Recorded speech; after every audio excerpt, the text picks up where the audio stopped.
বিগম্যান military robot, মানবকেন্দ্রিক কৃত্রিম বুদ্ধিমত্তা, robotics laboratory, Korean প্রকৌশলীরা সামরিক উদ্দেশ্যে একটি বিশাল রোবট তৈরি করেছেন যার নাম বিগম্যান।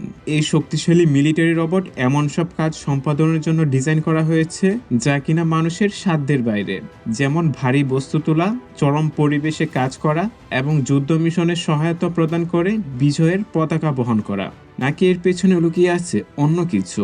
বিগম্যান উন্নত অ্যাকচুয়েটর এবং এআই অ্যাডভান্স টেকনোলজি সিস্টেম দ্বারা সজ্জিত, যা তাকে অস্থিতিশীল অবস্থাতেও নিখুঁতভাবে বস্তু নিয়ন্ত্রণ করতে সক্ষম করে। অ্যাডাপটিভ মোশন কন্ট্রোলারের মাধ্যমে এই রোবটটি দক্ষতার সাথে চলাফেরা করতে পারে, ভারী বোঝা তুলতে পারে এবং তাৎক্ষণিকভাবে এআই মিলিটারি সিস্টেমের সঙ্গে যোগাযোগ করতে পারে। এর প্রাথমিক ব্যবহার ক্ষেত্রগুলোর মধ্যে রয়েছে যুদ্ধক্ষেত্রের প্রকৌশল কাজ, আহতদের উদ্ধার, লুকিয়ে থাকা মাইন পরিষ্কার করা এবং দুর্যোগপূর্ণ এলাকায় অভিযান করা। দক্ষিণ কোরিয়া অত্যন্ত গুরুত্বের সাথে সুপার হিউম্যান যুদ্ধযন্ত্র তৈরির দিকে এগিয়ে যাচ্ছে, আর বিগম্যান হলো ভবিষ্যতের প্রকৃত সুপার সোলজার তৈরির পথের একটি প্রথম ধাপ, যা প্রমাণ করে ফিউচারিস্টিক আর্মোরেড ভেহিকল যুদ্ধের গতিপথ পাল্টে দিতে চলেছে।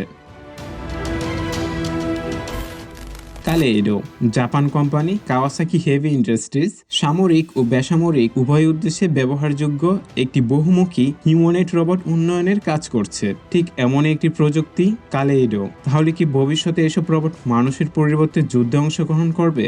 বর্তমানে কালেইডো মূলত একটি উদ্ধার রোবোটিক মেশিন, যদিও জাপানের সামরিক বাহিনী ইতিমধ্যে এই প্রকল্পে আগ্রহ দেখিয়েছে। এই রোবটটির উচ্চতা 180 সেন্টিমিটার এবং ওজন 86 কেজি। এটি যে কোনো ভূপৃষ্ঠে হাঁটতে পারে, ভারী বস্তু তুলতে পারে এবং বিভিন্ন চ্যালেঞ্জিং কাজ দক্ষতার সাথে সম্পাদন করতে পারে। মজার বিষয় হলো কাওয়াসাকি 2015 সাল থেকেই কালেইডো নিয়ে কাজ করছে। অন্যদিকে অনেক বিশেষজ্ঞরা মনে করছেন বর্তমান প্রযুক্তির দুনিয়ায় এই রোবটটি বিশ্বকে নতুনভাবে চমকে দিতে পারে।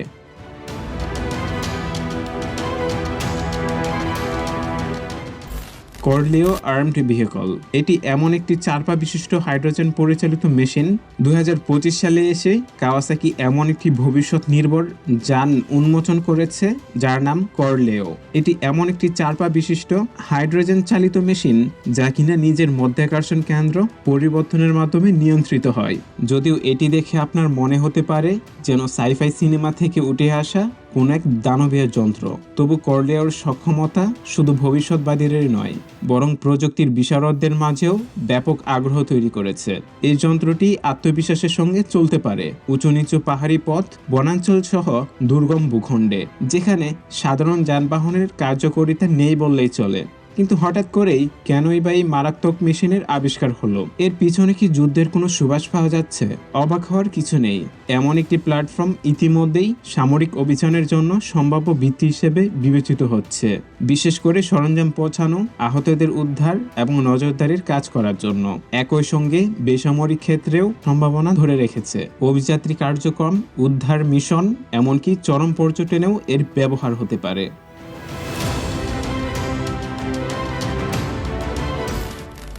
DuPont advance safety suit. DuPont company সম্প্রতি তাদের একটি অগ্নিরোধী সুরক্ষা স্যুট প্রদর্শন করেছে, যা চরম ঝুঁকিপূর্ণ আগুনযুক্ত পরিবেশে ব্যবহারের জন্য তৈরি করা হয়েছে। এই পরীক্ষার মাধ্যমে স্পষ্টভাবে বোঝা যায় কোম্পানির উদ্ভাবনী উপকরণ কিভাবে খোলা আগুনের মধ্যেও নিরাপত্তা নিশ্চিত করছে। পরীক্ষার শুরুতে গবেষকরা বিভিন্ন ধরনের কাপড় আগুনে দিয়ে তাদের প্রতিক্রিয়া পর্যবেক্ষণ করেন, যেখানে সাধারণ কাপড় সঙ্গে সঙ্গে জ্বলে ওঠে ও সম্পূর্ণভাবে পুড়ে ছাই হয়ে যায়। এরপর পরীক্ষকরা ডুপন্টের বিশেষ আগুন প্রতিরোধী স্যুটকে প্রচণ্ড খোলা আগুনের মধ্যে রেখে দেন। সবচেয়ে চমকপ্রদ বিষয় হলো এই স্যুটে আগুন ধরেনি, এর কেবল উপরের অংশেই সামান্য দাগ পড়ে, কিন্তু স্যুটটির গঠন ও প্রতিরক্ষামূলক বৈশিষ্ট্য অক্ষুণ্ণ থাকে। এই স্যুটটি তৈরি করা হয়েছে নোম্যাক্স এবং কেভলারের মতো উচ্চ প্রযুক্তির অ্যারামিড ফাইবার দিয়ে, যেগুলো তাপ প্রতিরোধে অসাধারণ, যার ফলে এটি অগ্নিবার্পক, সামরিক বাহিনী, তেল ও গ্যাস শিল্পের কর্মী এবং অন্যান্য অগ্নি ঝুঁকিপূর্ণ পেশার জন্য আদর্শ সুরক্ষা প্রদান করে।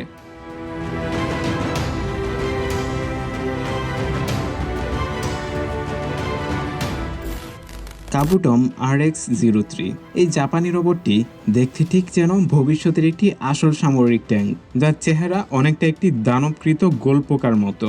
এই বিশাল যন্ত্রটির দৈর্ঘ্য 11 মিটার এবং ওজন প্রায় 17 টনের মতো।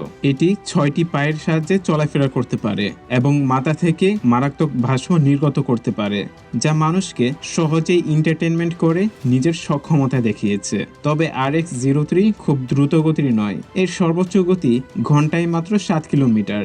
সাধারণত এটি চলে 2টি ডিজেল চালিত ইঞ্জিনে। সেই সাথে এটি ককপিট থেকে অথবা রিমোট কন্ট্রোল প্যানেল দিয়ে নিয়ন্ত্রণ করা যায়। পাবলিক ডেমনস্ট্রেশনের সময় এই রোবটে 7 জন যাত্রী উঠতে পারেন, আর পুরো রাইডের খরচ মাত্র $2। যদিও বর্তমানে কাবুটম RX-03 মূলত একটি প্রদর্শনী রোবট। ভবিষ্যতে জাপানি সামরিক বাহিনী এই ধরনের রোবোটিক প্রযুক্তিতে আগ্রহ দেখাতে পারে, বিশেষ করে ভারী স্বয়ংক্রিয় যন্ত্রের প্রোটোটাইপ হিসেবে।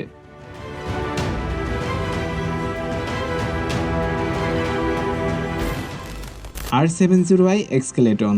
জেনওয়ার্থ কোম্পানির প্রকৌশলীরা সামরিক ব্যবহারের জন্য তৈরি করে একটি নতুন প্রজন্মের এক্সকেলেটন, যা মানুষের শারীরিক সক্ষমতা বাড়াতে, সহনশীলতা উন্নত করতে এবং চরম পরিবেশে নিজেকে মানিয়ে নিতে সক্ষম। কিন্তু হঠাৎ করেই এইসব রোবট কেন উন্মোচন হচ্ছে? নাকি এসব ইনোভেশন অন্য কোনো কথা বলছে? এই উন্নয়নকে বিশেষ করে তুলে এর বহুমুখী ব্যবহার। R70i এক্সকেলেটন শুধু সৈনিকদের শক্তিশালী করতেই নয়, এটি বার্ধক্যজনিত পরিবর্তনগুলো অনুকরণ করতে পারে, যার মাধ্যমে তরুণরা বৃদ্ধ অবস্থায় শারীরিক অবস্থা অনুভব করতে পারে। প্রায় 18 কেজি ওজনের এই ডিভাইসটিতে রয়েছে মোটর চালিত জয়েন্ট, যা চলাচলে প্রতিবন্ধকতা সৃষ্টি করে, ফলে আর্থ্রাইটিস, হাত কাঁপা, পেশি দুর্বলতা ও অস্থিরতার মতো অবস্থা অনুকরণ করা যায়। এটি একটি অগমেন্ট রিয়েলিটি হেডসেটের মাধ্যমে দুর্বল দৃষ্টি এবং শ্রবণ শক্তির অভিজ্ঞতাও তৈরি করা যায়। যদিও এই প্রযুক্তি সৈনিকদের শারীরিক চাপ ও চরম পরিস্থিতির জন্য প্রস্তুত করতে ব্যবহার করা যেতে পারে, এর মূল উদ্দেশ্য হল বয়স্কদের শারীরিক সীমাবদ্ধতা সম্পর্কে সহানুভূতি ও বোঝাপড়া তৈরি করা। তবু R70i এক্সকেলেটন সামরিক খাতে বিশাল সম্ভাবনা রাখে।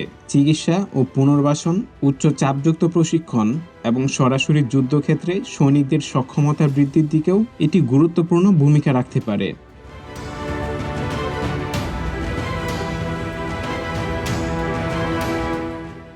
Japanese military hand to hand combat. সাম্প্রতিক বছরগুলোতে জাপান রোবোটিক প্রযুক্তির উন্নয়নে স্বয়ংক্রিয়ভাবে কাজ করছে এবং ইঞ্জিনিয়ারিং অগ্রগতির সাম্প্রতিক একটি উপস্থাপনায় সত্যিকারের আলোড়ন সৃষ্টি করেছে। জাপানি গণমাধ্যমের তথ্য অনুযায়ী কয়েক বছর আগে দেশটির সশস্ত্র বাহিনী একটি কমব্যাট স্কেলেটন তৈরির আদেশ দিয়েছিল, একটি এমন সিস্টেম যা সৈনিকদের শারীরিক ক্ষমতা বহুলাংশে বাড়িয়ে দিতে পারে। কিন্তু হঠাৎ করে কেন এই দেশ যুদ্ধযন্ত্র আবিষ্কার করতে উঠে পড়ে লেগেছে?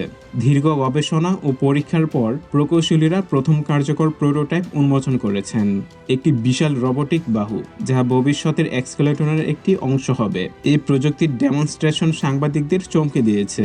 এই বাহুটি অত্যন্ত দ্রুতগতি এবং শক্তিশালী, যা ভারী বস্তু তুলতে এবং নিখুঁতভাবে বিভিন্ন কাজ সম্পাদন করতে পারে। বিশেষজ্ঞরা মনে করেন একটি সম্পূর্ণ কার্যকর কমব্যাট এক্সকেলেটন তৈরির জন্য কেবল মেকানিক্যাল শক্তি নয়, উন্নত কৃত্রিম বুদ্ধিমত্তা এবং স্বয়ংক্রিয় নিয়ন্ত্রণ ব্যবস্থাও দরকার। তবে এটি ইতিমধ্যেই স্পষ্ট যে জাপান নতুন প্রজন্মের সামরিক প্রযুক্তির তৈরির পথে অনেক দূর এগিয়ে গিয়েছে।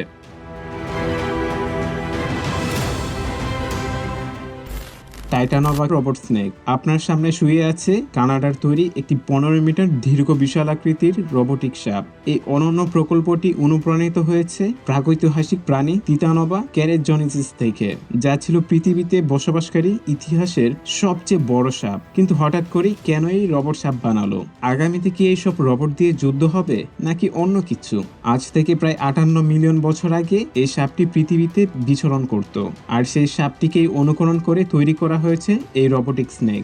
এই যান্ত্রিক প্রোটোটাইপটির দৈর্ঘ্য সেই আসল টাইটানোভার মতোই। প্রকল্পটির মূল লক্ষ্য হলো রোবোটিক্স যন্ত্রের জন্য বিকল্প গতি পদ্ধতি অন্বেষণ করা, উন্মোচন করা, চাকা বা পা ছাড়াও অন্যভাবে কিভাবে চলাচল সম্ভব তা অনুসন্ধান করা। টাইটানোভা তৈরি হয়েছে 20টি অ্যালুমিনিয়ামের খণ্ড দিয়ে, যেগুলো হাইড্রোলিক ও ইলেকট্রিক অ্যাকচুয়েটর দিয়ে সংযুক্ত।